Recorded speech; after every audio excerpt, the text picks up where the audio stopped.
Déjà, merci à tous d'être présents pour ce webinaire dédié au lancement d'un nouveau fonds pour lequel on accueille donc aujourd'hui Win Capital, euh, qui va participer, on va dire, à la présentation du nouveau fonds Technologie souveraine. Avant de commencer cette présentation, je tiens à vous préciser pour les néophytes que vous avez la possibilité en bas à droite de discuter sur le chat et également de poser des questions, puisque cette présentation se déroulera en plusieurs parties. Donc, je vais faire du coup la première et la dernière partie qui portent sur la présentation de l'entreprise et du groupe, donc Baltis et Magellim. Anatole qui va, je l'espère, nous rejoindre dans quelques instants, ainsi que Thierry qui est ici avec nous. Et d'ailleurs, bonjour Thierry, merci d'être là. Bonjour Dimitri. Va présenter du coup Win Capital ainsi que la présentation du produit. Et puis encore une fois, vous en avez l'habitude, si à la fin vous avez des questions, Thierry, Anatole, peut-être Alexandre et moi tâcherons d'y répondre. Voilà, donc je vous propose de commencer sans plus tarder. Alors, donc ici, vous avez donc toutes les personnes que j'ai déjà présentées. Donc, Alexandre Toussaint, qui est le président de Baltis. Thierry, qui nous fait le plaisir d'être ici, qui est donc le fondateur de Win Capital. Anatole, qui devrait nous rejoindre dans quelques instants. Et donc, moi-même, qui travaille donc pour l'équipe Baltis au sein du groupe Magellim. Alors, comme je vous le disais en préambule, on va réaliser cette présentation un petit peu sous ce format-là, avec une présentation, pour ceux qui ne nous connaissent pas ou peu, de Baltis ainsi que du groupe Magellim. Thierry prendra la suite pour présenter donc Wind. Et enfin, bien évidemment, on vous présentera le fonds qui était présenté il y a quelques instants. Alors, pour vous présenter Baltis et le groupe Magellim dans les grandes lignes, Baltis est une entreprise qui existe depuis 9 ans maintenant, qui est basée donc à Paris dans le 17e, juste à côté du métro Malesherbes pour ceux qui connaissent un petit peu la capitale. On propose différents types de solutions de placement, que sont le financement participatif, qui est notre ADN premier, donc le crowdfunding en anglais.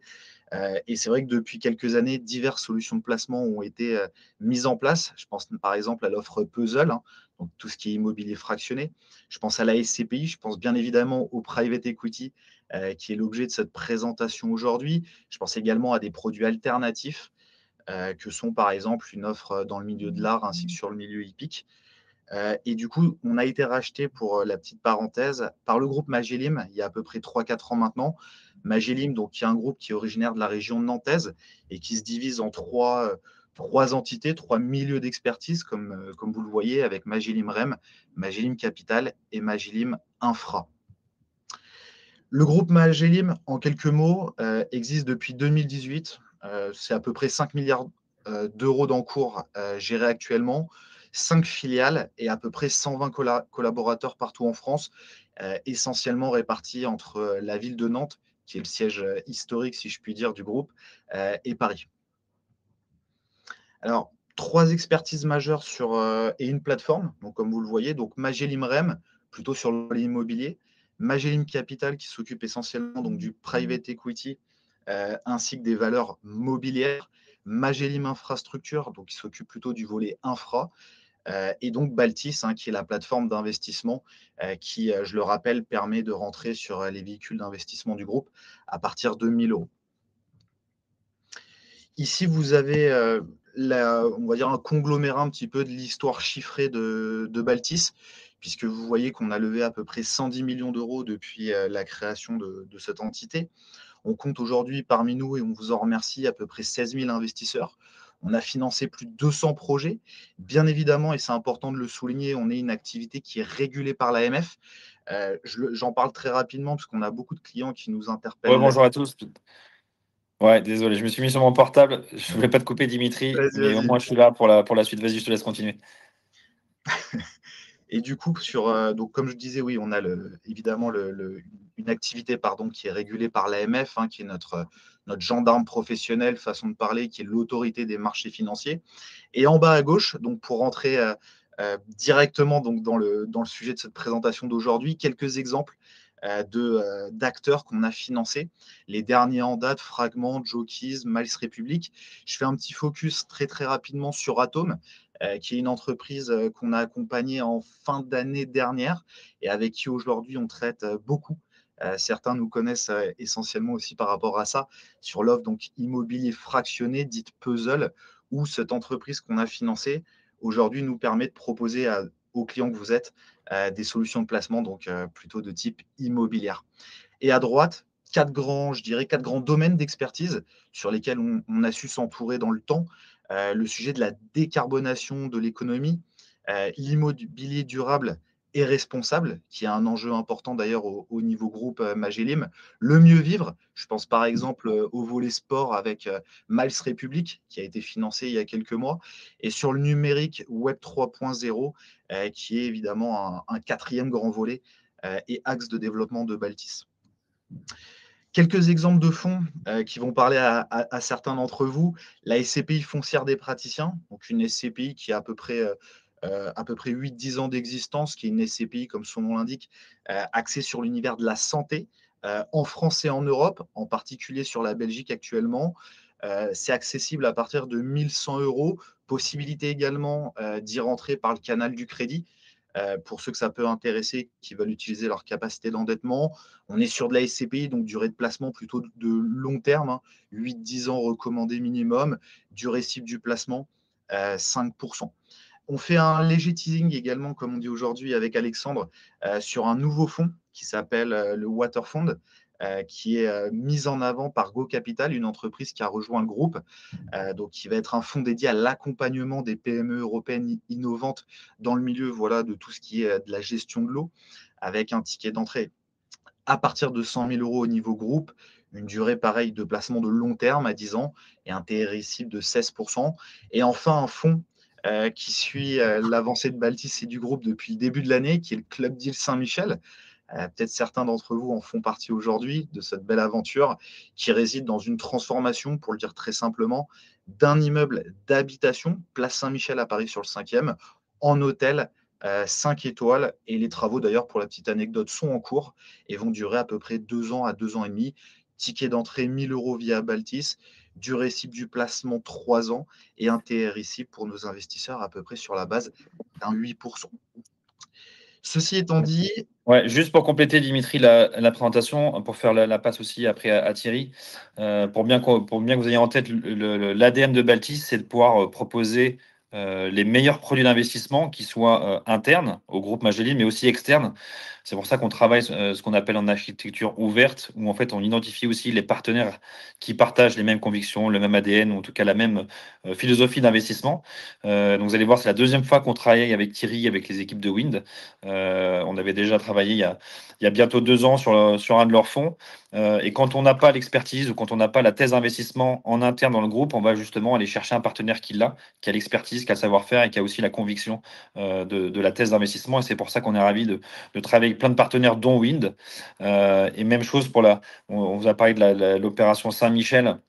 Alors qu'il y a un projet groupe, mais qui est un projet qui est normalement réservé à des investisseurs professionnels à plus de 100 000 €. Donc là, on a travaillé sur une solution pour pouvoir l'ouvrir à partir de 1 000 €. Parce que l'ADN de Baltis, c'est aussi d'avoir que des projets qui sont ouverts aux particuliers, donc souvent à 1 000 €, parfois un petit peu plus. Donc dans le cas aujourd'hui à 7 500 €, mais en tout cas, la clientèle visée sont les particuliers. Et on veut que les particuliers puissent investir dans les mêmes conditions que des investisseurs professionnels ou qualifiés, avec une gestion institutionnelle des sous-jacents. C'est-à-dire que l'hôtel Saint-Michel est géré par une société de gestion. Le fonds Water ou le fonds de Wind ils sont gérés par une société de gestion. Les SCPI, bien sûr. Et donc, vous avez accès à des fonds institutionnels, en tout cas de qualité institutionnelle, mais grâce à un outil tech qui permet de baisser le ticket à moins de 10 000 € et où, quand le fonds, lui, est directement ciblé vers les particuliers, comme le cas d'aujourd'hui. Sur ce, Thierry, je te passe la main et tu as aussi la main normalement sur les slides. Très bien. Alors, ça pour les slides, comme c'est la première Tu fois. fais juste suivant sur ton clavier, ça passera à la suite. Merci Dimitri, merci Alexandre pour cette présentation. Bonjour à tous. Je vais d'abord vous présenter la société de gestion Wind pour que vous voyez un peu qui on est, ce qu'on fait de façon générale, et puis ensuite on passera sur la présentation plus spécifique du fonds dédié au sujet de défense. Alors, tac. Voilà, donc Wind, on est une société de gestion générique. Donc notre métier est d'investir dans des sociétés Et nous, spécifiquement, ce qu'on fait depuis pas mal d'années, c'est d'investir que dans des sociétés qui ont une technologie disruptive. Donc, on est vraiment sur des deep tech, on est sur des technologies, des gens qui ont développé alors, des brevets ou qui sortent de l'université ou des brevets qui sortent du CNRS. Bref, on va toujours chercher quelque chose qui est technologique. Et à notre sens, l'innovation, c'est vraiment notre mantra de dire c'est les leviers d'investissement de demain, c'est aussi gage de notre souveraineté technologique de l'Europe. Par ailleurs, ça a un avantage d'investir dans la technologie, c'est que ça crée des barrières à l'entrée. Donc, effectivement, on investit dans des sociétés où elles ne sont pas deux à faire la même chose. Donc, on prend du risque. Ça ne veut pas dire que ça marchera à chaque fois, mais si ça marche, en tout cas, on est généralement les seuls à pouvoir le faire. Et donc, ça crée des sociétés qui peuvent devenir de très grande taille. Voilà, ça fait maintenant, les États-Unis, la Chine investissent depuis plus longtemps que nous, Européens, dans l'innovation et les technologies disruptives. En Europe, ça fait maintenant quelques années qu'on a pris conscience que c'est vraiment une classe d'actifs et important d'y investir. Et donc, voilà, comme c'est indiqué, c'est en train de devenir un trend de plus en plus important. Nous, qui sommes-nous? Alors, on est d'abord un fonds, une société de gestion avec un ADN très entrepreneurial. Donc, que ce soit moi, alors, le nom est Anatole sur vous voyez le nom Anatole qui apparaît parce que j'ai pris le lien de mon associé Anatole, mais moi c'est Thierry. Et donc je suis à l'origine du fonds, je suis entrepreneur. J'ai eu plusieurs boîtes que j'ai vendues pour la première à Publicis, pour la deuxième à L'Oréal. Et c'est ensuite, après une dizaine d'années d'entrepreneuriat, que j'ai basculé dans le monde de l'investissement. Et donc, on a un ADN très entrepreneurial, ce qui est important quand on investit en venture, parce que dans notre métier, on investit dans des boîtes qui sont petites. Il y a souvent 2, 3, 4 fondateurs qui sont eux-mêmes des entrepreneurs et on va les aider. On sait qu'une boîte, ça a des hauts, des bas, que ça peut… ça se finit potentiellement bien à la fin, mais ça ne passe pas toujours par des moments faciles. Et là, on aide les entrepreneurs. Donc, un ADN très entrepreneurial. On est une dizaine dans la boîte, 12 précisément. On a une centaine de millions sous gestion aujourd'hui, un petit peu plus, plutôt 150 millions aujourd'hui. Essentiellement institutionnel. Donc, comme l'a dit Alexandre, nous, notre métier historiquement et ce qu'on fait habituellement est plutôt des fonds institutionnels, donc ils sont ouverts pour notre fonds Win Capital 2, par exemple, les LP, donc les investisseurs, sont la BNP, BPI, Soprasteria, l'Union européenne. Voilà, donc on est plutôt habitué au monde institutionnel. Et là, pour la première fois, on fait un fonds qui est plutôt ouvert aux particuliers. On a une centaine d'investissements, une petite centaine d'investissements dans nos fonds actuellement. Donc une centaine de boîtes disruptives et on reçoit à peu près 2000 sociétés par an. Bon, ça, finalement, j'en ai déjà parlé. Donc, on est 2 associés fondateurs historiques, Xavier et moi. Donc, ça fait 20 ans qu'on travaille ensemble. Comme je l'ai dit, on a eu une boîte d'abord qu'on a vendue à Publicis, puis la deuxième à L'Oréal, ce qui nous donne un bon ADN entrepreneurial, puis assez international, ce qui nous permet de mieux sentir les entrepreneurs. C'est comme ça qu'on travaille. Et puis, on a créé ensuite Win ensemble. Anatole, dont on a parlé, nous a rejoint plus tard spécifiquement pour le fonds technologie souveraine dont on va parler.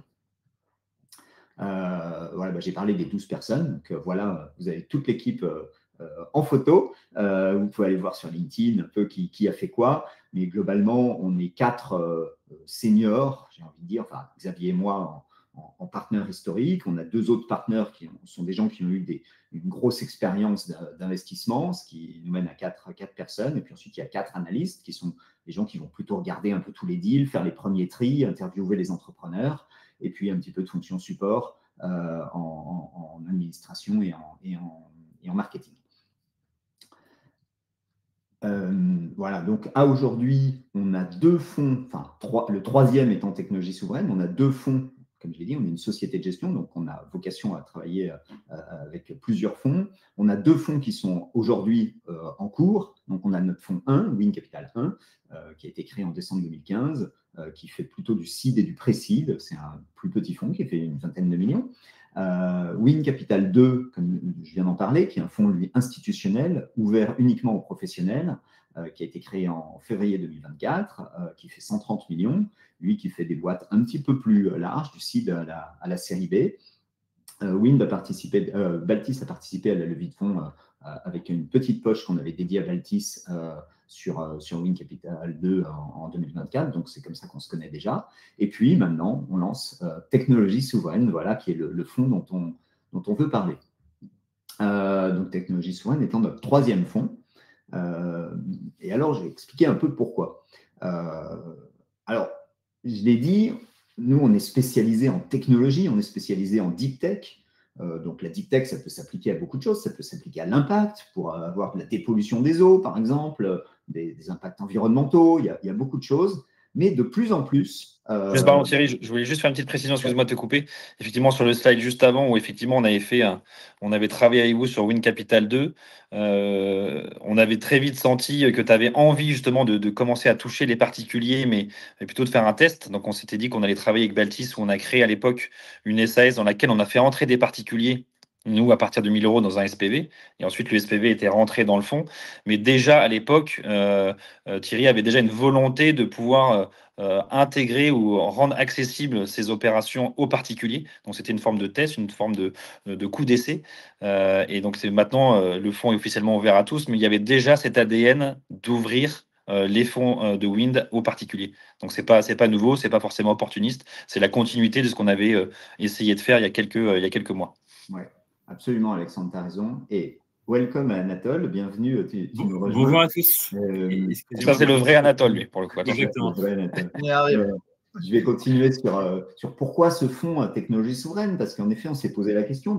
Comme je l'ai dit, on est déjà une ADN, nous, extrêmement technologique, et on s'aperçoit avec la guerre en Ukraine, on s'aperçoit avec M. Trump qui nous inflige 15% de taxes, etc., que de plus en plus, la technologie, c'est une histoire de souveraineté. À un moment, il faut qu'on puisse héberger nos données en Europe, il faut qu'on maîtrise l'industrie spatiale, il faut qu'on maîtrise nos propres cybersécurités, etc. Le quantique demain, probablement des sujets de réindustrialisation. Bon, tout ça, je ne vous apprends rien, vous lisez dans le journal. Aujourd'hui, l'Europe est quand même un peu derrière, c'est-à-dire on a du travail et on a du chemin à faire. En revanche, ce qui est bien, c'est qu'on a beaucoup de talents, beaucoup de gens qui sortent d'universités exceptionnelles, qui savent faire des choses. Et comme j'ai dit, on a 2000 opportunités par an. Ça veut dire que rien que nous, on voit 2000 boîtes par an qui ont des technologies disruptives, qui font vraiment quelque chose. Et ça, c'est fantastique. Aujourd'hui, tout ce qu'il faut, c'est les accompagner financièrement pour qu'ils puissent grandir et faire des géants comme Mistral, maintenant qui est connu, Blablacar hier, bref, un certain nombre de boîtes très chouettes. On s'est posé la question, donc ce qui est d'investir spécifiquement dans les technologies de souveraineté. On a commencé à se poser la question l'année dernière. Ça fait 1 an qu'on mature ce projet, typiquement avec Anatole qui nous a rejoint, de dire il y a de plus en plus de sujets de souveraineté, peut-être faisons ça, de sujets même défense. Donc la défense, ce n'était pas possible d'en faire jusqu'à l'année dernière à peu près, pour plein de raisons réglementaires. C'est devenu possible. Moi-même, je suis officier de réserve dans l'armée de l'air. C'est un sujet que je connais bien. Il y a beaucoup de choses à faire. C'est devenu possible.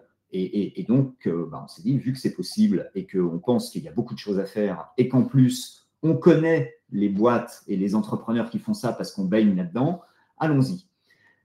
Pourquoi est-ce qu'on l'a dédié aux particuliers ? Et là, Alexandre, tu disais qu'on avait déjà cette envie, et ce qui nous a fait passer le pas, ça a été l'an dernier, avril 2025, pas l'an dernier, cette année. On était en train de travailler avec Anatole sur ce projet de fonds qu'on envisageait toujours professionnel parce que c'est notre ADN. Et puis, l'État a voté une réduction fiscale vraiment importante qui est de 30%, enfin 27% spécifiquement concernant notre fonds, de 30% pour les gens qui investissent sur ces sujets-là. Dans la limite de 150 000 euros, réduction immédiate d'impôt sur le revenu. C'est quelque chose que l'État n'a pas fait depuis au moins 20 ans, donc c'est un vrai incentive parce qu'il y a besoin qu'il y ait des investissements dans ces domaines-là.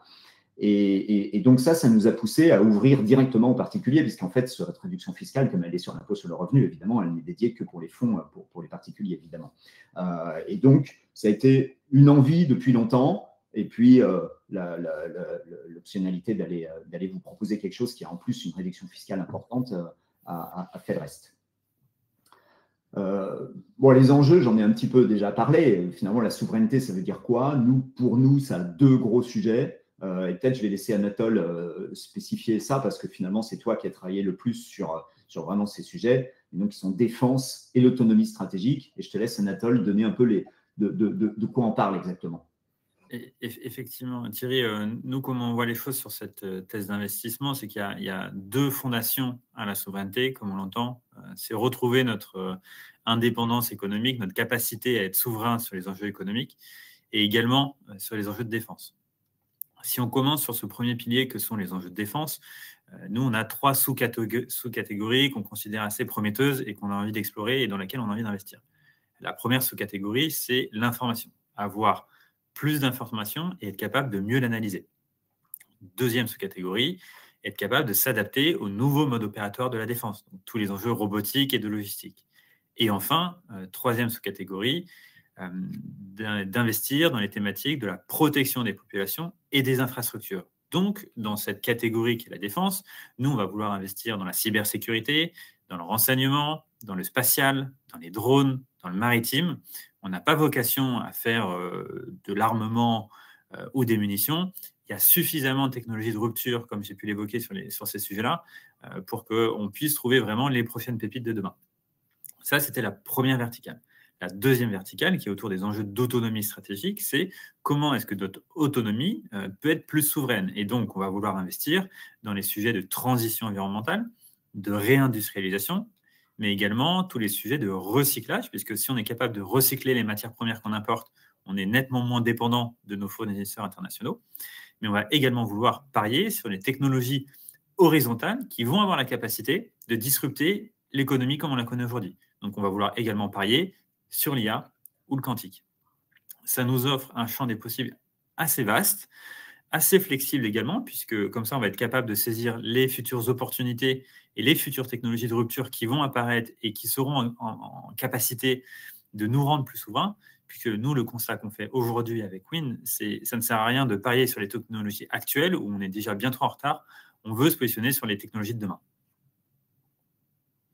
Et peut-être par rapport à ça, et Thierry, tu l'illustreras davantage avec les exemples, mais on a déjà plusieurs investissements à travers Wind 1 et Wind 2 qui rentrent totalement dans cette thèse-là. Oui, bah c'est vrai que là, tu me proposes, je peux donner quelques mots sur des boîtes qu'on a déjà dans nos fonds. Donc, ce n'est pas du virtuel, ça, c'est des boîtes dans lesquelles on a déjà investi et qui donnent une bonne idée de ce dans quoi on pourrait investir. Et d'ailleurs, ce n'est pas exclu que parmi les boîtes que je vais citer, elles refassent des nouveaux tours de table et dans lesquels le nouveau fonds pourrait réinvestir puisqu'on est déjà dedans.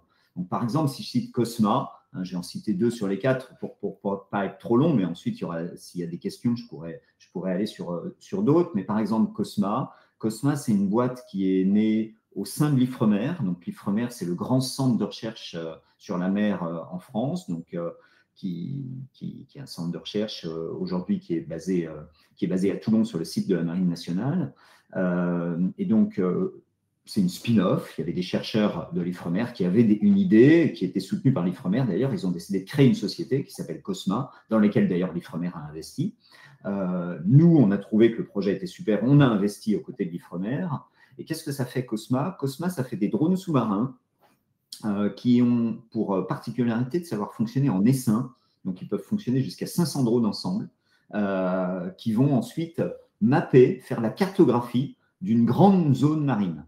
Avec des applications civiles et puis des applications qui peuvent être plus militaires. Typiquement, si on veut faire un champ d'éoliennes, aujourd'hui, c'est ce sur quoi ils travaillent d'ailleurs, un champ d'éoliennes qui est prévu au large de Belle-Île.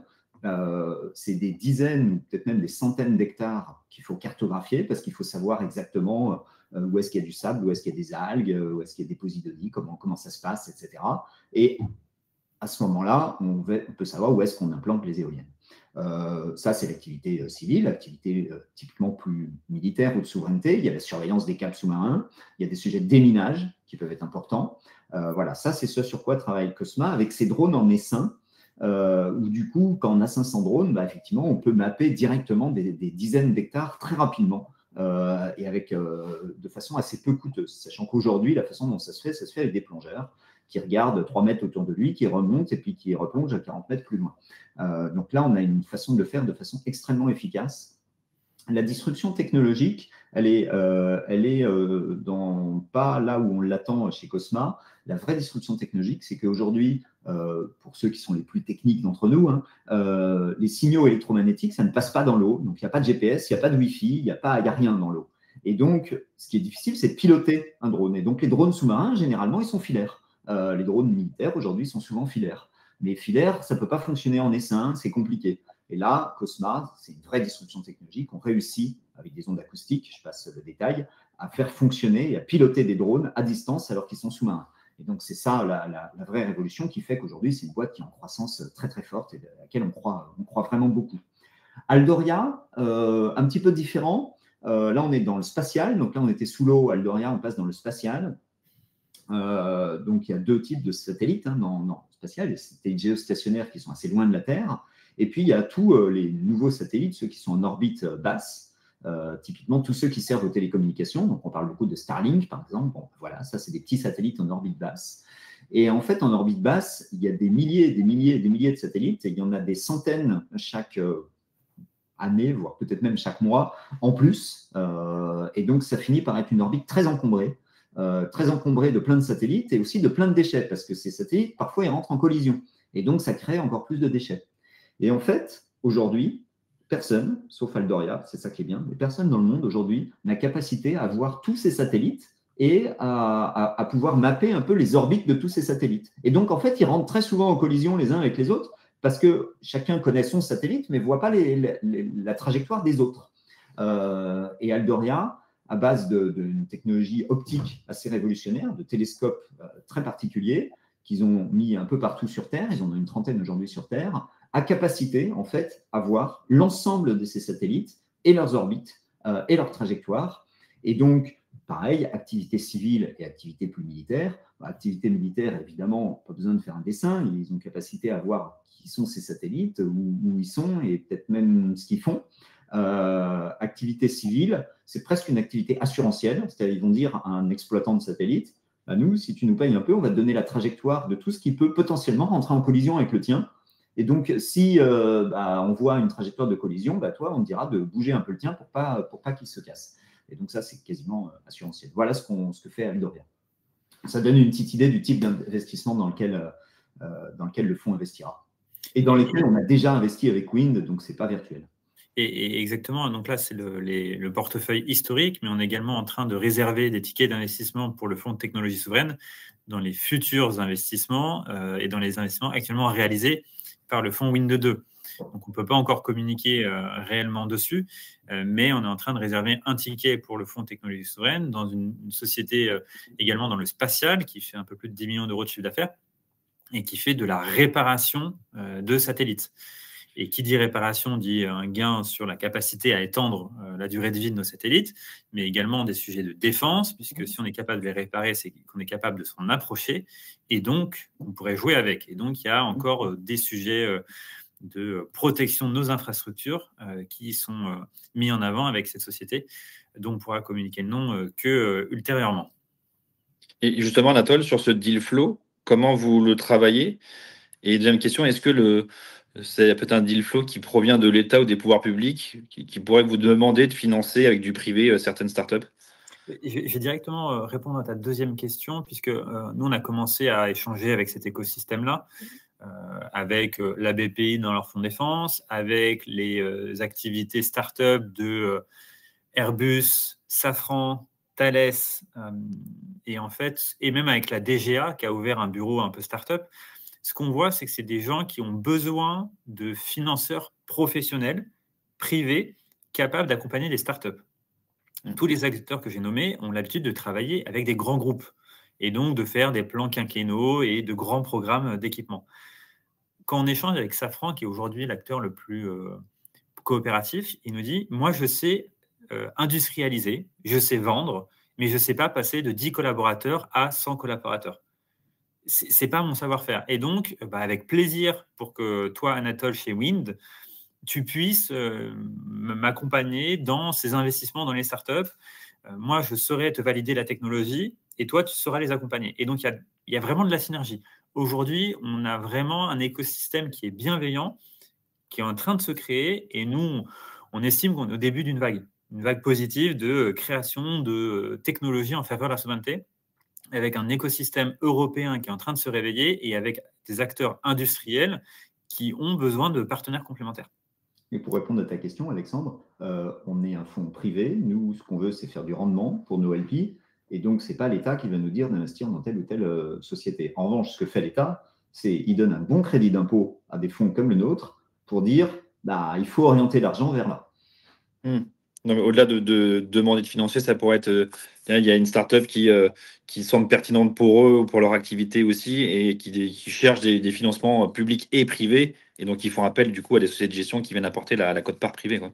Absolument. Et là-dessus, on a plein d'exemples. La DGA, si on est capable d'investir dans des bonnes startups qui trouvent intéressantes, ils sont capables de faire des lignes accélérées de chiffre d'affaires. Mais c'est là où l'enjeu, c'est d'être un acteur spécialisé de ces technologies-là pour identifier les bonnes technos qui vont rentrer dans les programmes des différents donneurs d'ordre et donc de rentrer au bon endroit au bon moment. Et ça fait partie du savoir-faire de Wind que d'identifier ces sociétés-là. Et pour rebondir sur le deal flow, on a 2000 sociétés aujourd'hui assez facilement par an, sans faire d'efforts proactifs pour aller en chercher sur ces thématiques-là. Donc nous, on est très confortable quant au fait qu'on sera capable de déployer dans les meilleures pépites européennes. Aujourd'hui, on parle énormément de défense, on parle énormément de souveraineté, mais il y a beaucoup de bruit, beaucoup de communication. En France, il y a 4 acteurs sur toute la classe d'actifs qui se positionnent dessus, aucun sur le venture. En Europe, il doit y avoir 3 acteurs qui vont faire de l'investissement dans des startups. Donc, on est vraiment sur, c'est ce que je disais précédemment, le début d'une vague où on veut tous y aller, mais pour l'instant, il n'y a personne et il y a un vrai enjeu de first mover advantage qu'on est en train de prendre avec Wind. Parce que là, vous indiquez entre 15 et 25 participations pour un fonds qui vise 25 millions. Donc, ça veut dire des participations aux alentours du million d'euros. Donc, est-ce que ça veut dire parce que ce sont des jeunes boîtes, justement, donc plutôt du seed, ou c'est parce que vous comptez en faire plusieurs en co-investissement avec d'autres fonds de chez vous ou des fonds extérieurs? C'est la deuxième option. Hein. Ce qu'on entend faire, c'est évidemment co-investir avec des acteurs experts de la thématique. On n'a pas vocation à être les seuls financeurs. Et après, on a énormément de flexibilité sur nos modalités d'intervention. On est capable d'intervenir très tôt, tout comme très tard dans la vie des sociétés. On est capable de faire de l'amorçage, donc une équipe, un début de produit et un début de traction commerciale, tout comme de faire des sociétés en phase de growth très matures.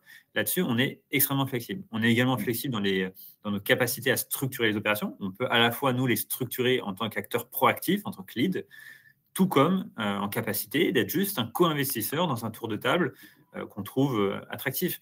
Si le fonds avait vu le jour quelques mois plus tôt, on aurait pu participer au dernier tour de Mistral. C'est le type d'investissement auquel on peut avoir accès.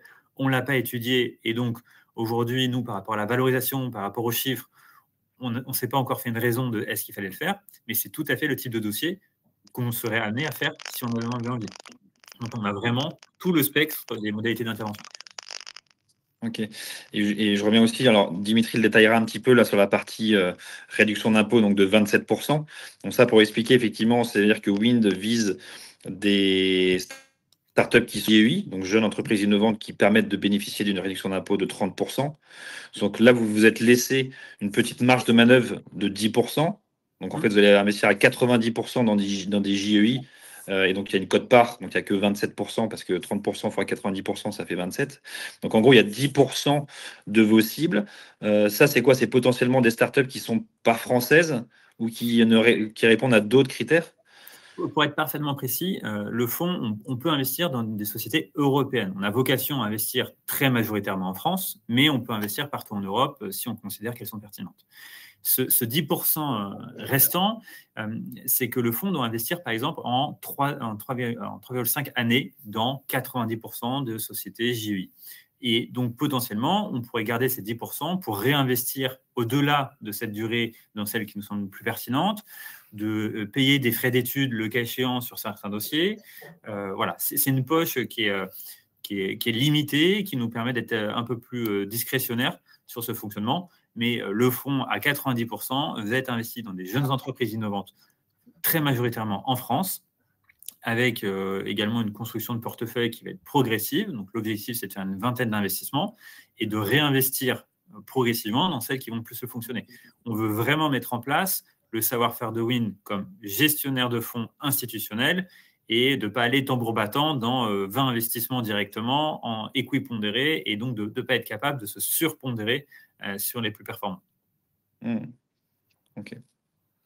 Oui, les 27%, c'est juste parce qu'on veut, c'est pour gérer le risque, quoi. Si jamais, pour X ou Y raison, on a un petit bout qui en fait n'est pas éligible, voilà. Et est-ce que Thierry, tu as la statistique sur les 2 autres premiers fonds du nombre de startups que vous avez accompagnées une deuxième fois? C'était une boîte dans laquelle on a investi. Vous avez fait une première levée et vous avez décidé de suivre sur une levée suivante en série A ou B?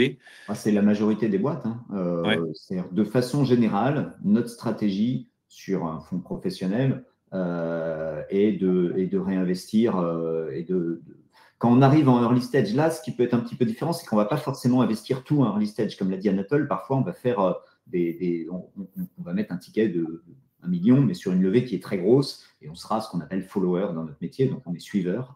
Et dans ce cas-là, il n'y a pas nécessairement de réinvestissement à faire.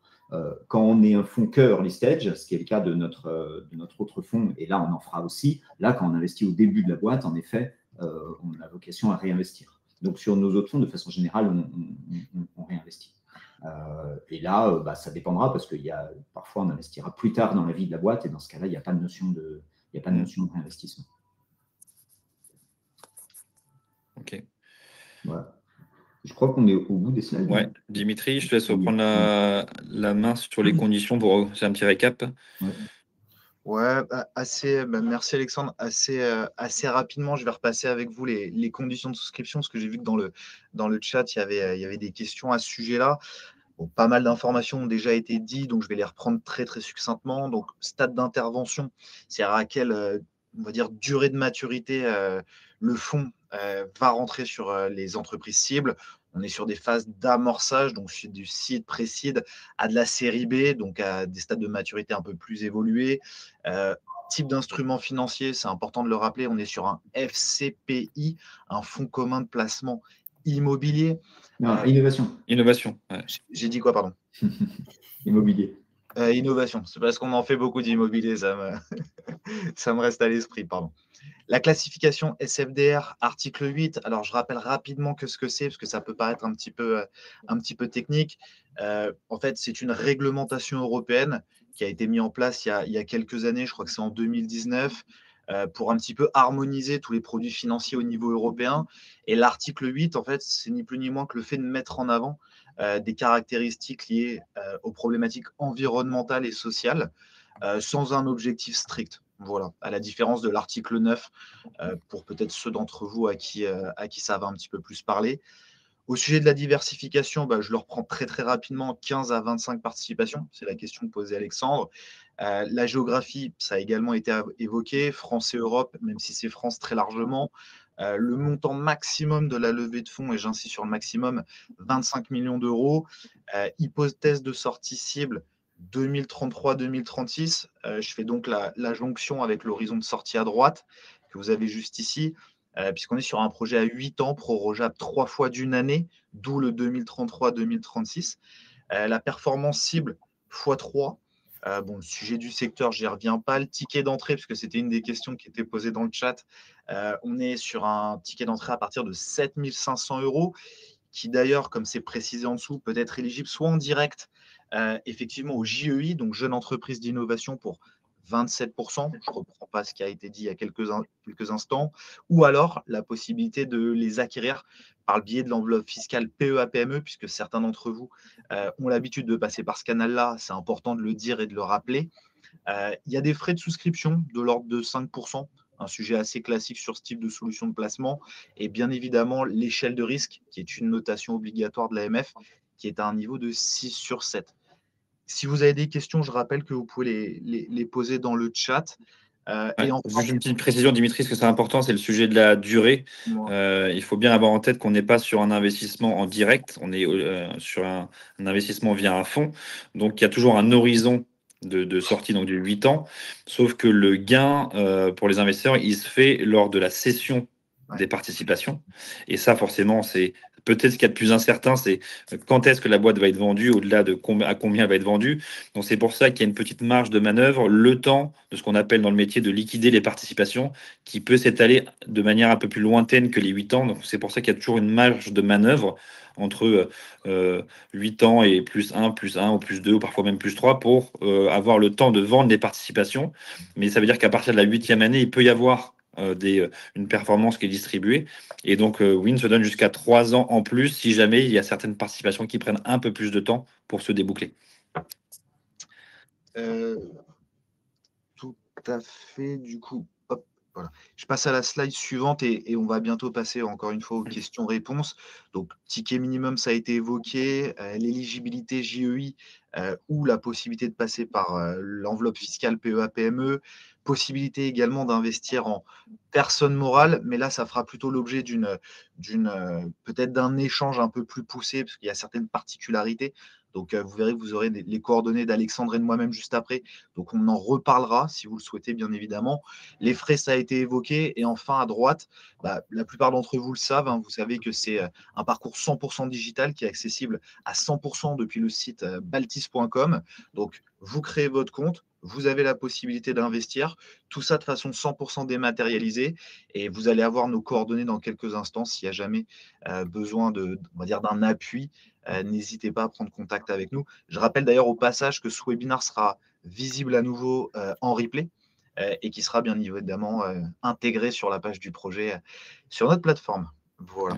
Et ça, j'insiste effectivement sur le côté digital. C'est un point qui est très important chez nous, côté Baltis, c'est que vous puissiez tout faire depuis votre espace, que ce soit l'immobilier, que ce soit les startups, que ce soit l'alternative, l'hôtellerie, les SCP, etc. On veut que vous ayez la possibilité d'avoir tous vos investissements regroupés au sein de votre tableau de bord, avec les différents graphiques, camemberts, pour pouvoir suivre aussi plus facilement vos participations. Et donc ça, pour pouvoir souscrire, vous passez de manière assez habituelle à charger votre portefeuille Baltis, à signer votre bulletin de souscription directement en ligne, et ensuite vous serez débité. Et ensuite, c'est nous, côté Baltis avec Dimitri, on se charge de faire le lien évidemment avec les équipes de Wind pour la partie KYC, la partie souscription et la partie versement des fonds. Mais pour vous, ça reste vraiment un investissement clé en main depuis Baltis, et nous, on s'occupe de faire la passerelle avec les équipes de Wind.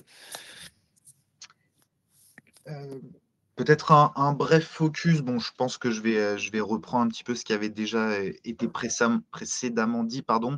Donc, ça concerne le dispositif fiscal, donc JEI, donc qui est pour une acquisition en direct, hein, attention. Donc, je prends rapidement l'exemple 1, parce qu'on a quand même largement dépassé le temps qu'on s'était donné. Et encore une fois, tout ça sera disponible sur le site Baltis. Donc, vous avez un exemple 1 qui est juste au milieu. Pour un investissement donc, de 7 500 €, vous bénéficiez, comme ça a été dit et rappelé plusieurs fois, d'un taux de réduction d'impôt de 27%. Donc, ce qui vous confère pour l'investissement minimum 2 025 € de réduction d'impôt reportable sur la prochaine déclaration d'impôt qui va assez vite réarriver, à peu près dans 7-8 mois. Deuxième exemple, hein, de façon totalement proportionnelle, pour 50 000 € investis, 27%, donc une réduction d'impôt de 13 500 €. Voilà. Et élément important, c'est vrai que cette petite phrase en bas est fondamentale. Quand vous passez par l'enveloppe PEA-PME, je le dis et je le rappelle, vous perdez cet avantage fiscal. Puisque je le dis, parce que je sais que parfois les clients au téléphone me challenge, me pose cette question. C'est évidemment, c'est l'un ou l'autre, hein, bien évidemment.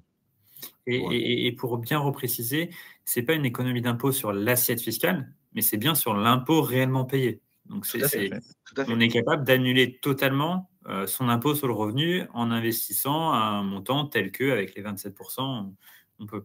Donc, c'est vraiment une poche très compétitive d'optimisation, de réduction de son imposition. Tout à fait. Ouais, c'est bien une réduction d'impôt. Si on reprend l'exemple de Dimitri, l'exemple 1, si vous payez chaque année 2 000 € d'impôt, et l'année prochaine aussi, ça veut dire que là, on viendra effacer à 100% ce montant d'imposition. Donc, vous passerez de 2 000 € d'impôt classique à 0% si vous investissez 7 500 €. Donc, c'est bien une réduction d'impôt et pas une réduction de la base imposable, effectivement. Donc, si c'est bon pour nous quatre, je vous propose de vous laisser quelques instants. On vous propose de vous laisser quelques instants pour poser vos questions dans le chat en bas à droite. N'hésitez pas, c'est le moment.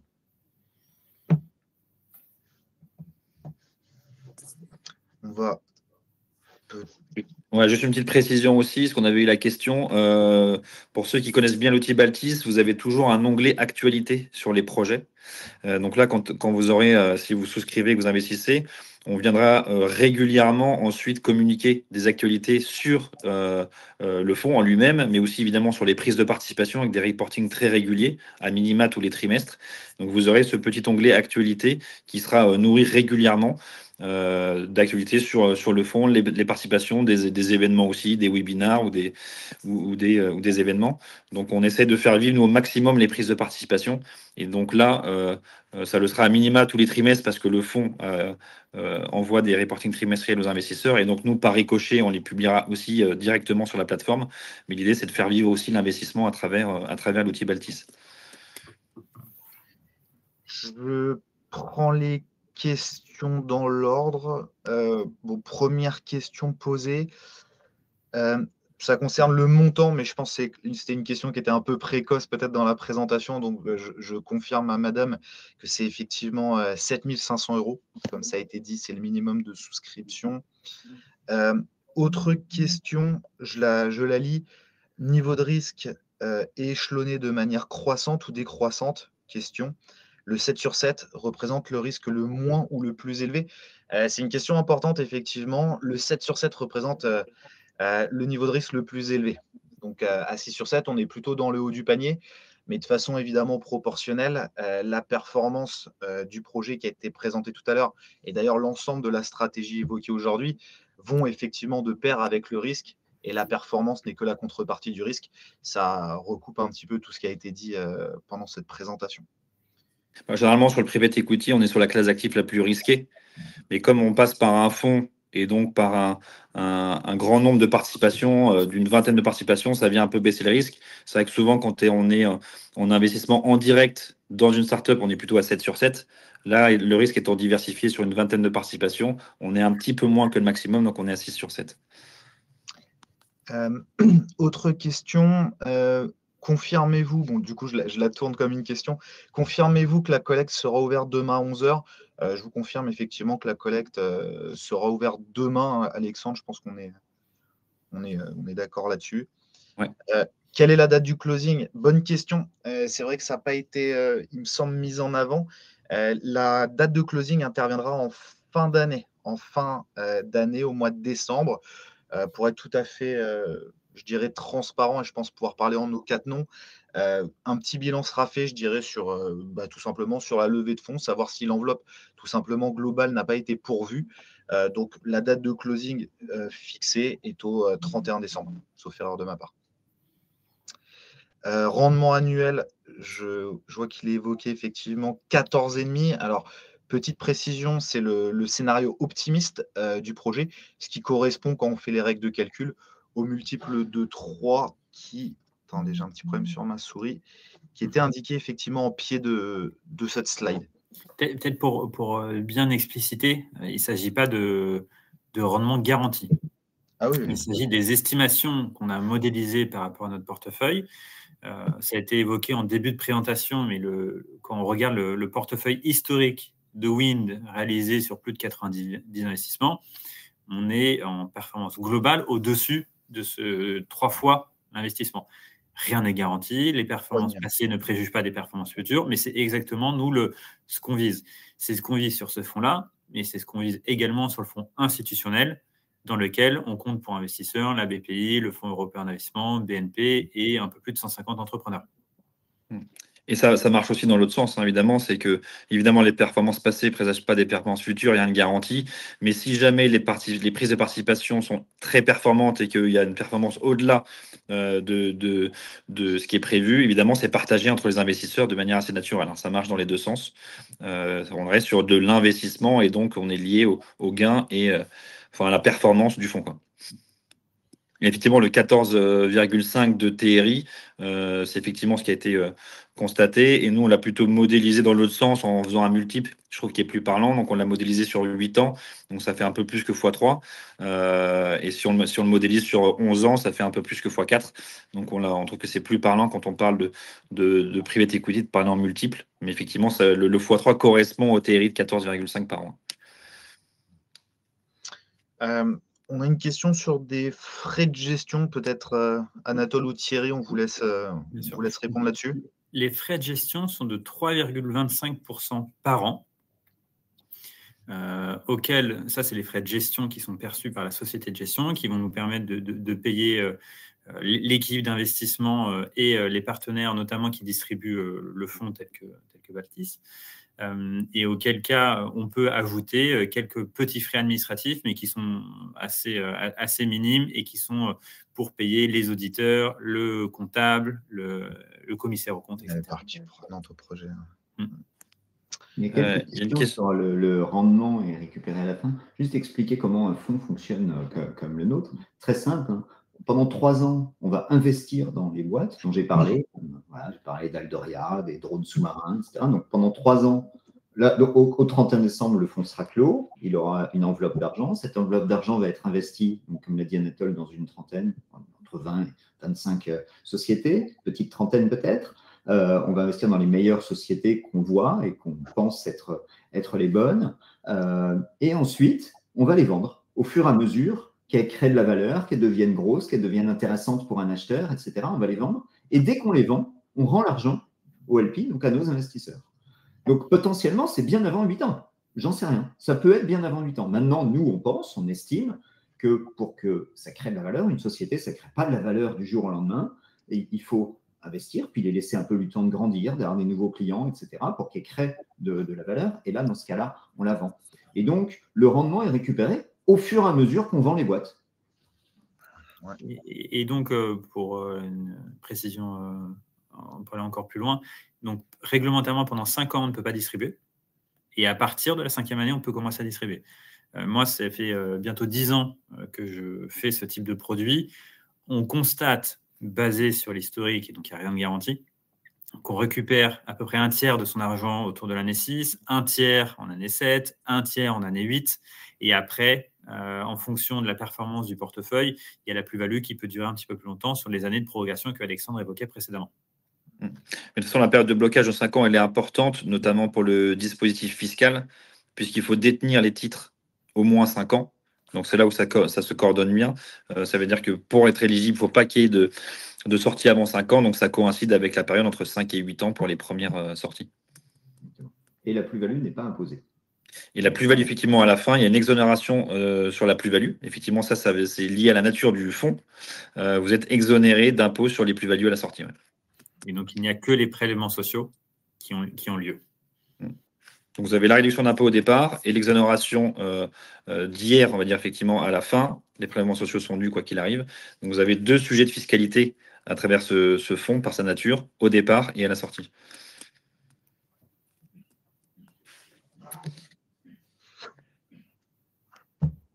Est-ce qu'il y a d'autres questions ?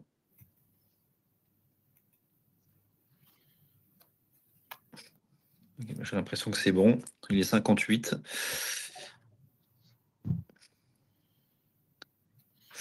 Question de Philippe sur le closing. Donc le closing au 31/12, il est ferme. Alors il n'est pas ferme, en tout cas, il est plutôt projeté. Ça peut être plutôt si effectivement le fonds il est sursouscrit rapidement.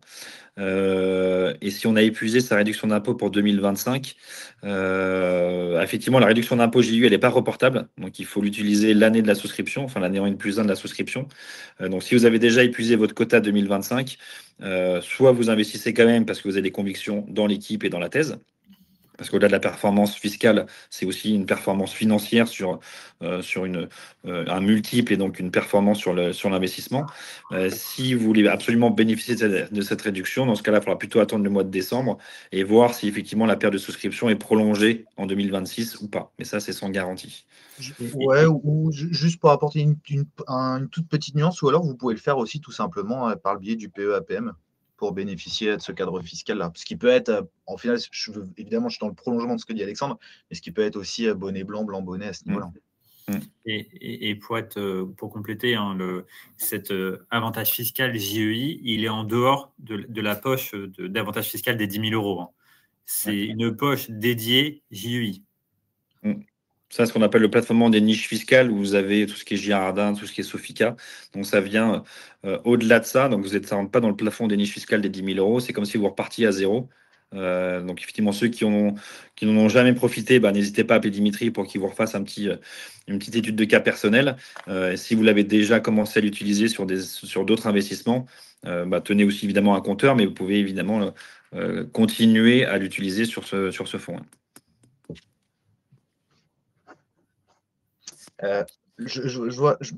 Enfin, vas-y Alexandre, je sais pas si tu allais. Non, c'est bon. Je vois peut-être une dernière question, parce qu'il est 19h et qu'on a largement dépassé le temps qu'on s'était donné, mais si vous avez d'autres questions, n'hésitez pas. On peut sur le PEA simple, non, c'est vraiment cantonné à l'enveloppe PEA-PME. Voilà. Après, aujourd'hui, on vit à l'ère du tout numérique. Ouvrir un PEA ou un PEA-PME ou un livret A pour un nouveau-né, c'est quelque chose qui se fait en 2-3 clics. C'est d'une simplicité à toute épreuve. J'attire quand même votre attention peut-être sur les minimums de souscription qui peuvent être liés à certaines banques. Mais ici, vu que le minimum est à 7005, normalement, il n'y aura pas de frein sur le montant pour investir. Ouais. Et dernière question sur l'accompagnement. Évidemment, nous, Baltis, on vous accompagne sur la partie fiscale aussi. Et donc, on vous envoie au mois de mars une attestation sur laquelle vous avez un petit récapitulatif des souscriptions que vous avez faites en donc l'année N-1, donc là, cette année en 2025, et notamment ce que vous pouvez bénéficier en termes de réduction d'impôts. On vous envoie une attestation au mois de mars. Donc, évidemment, on s'en occupe.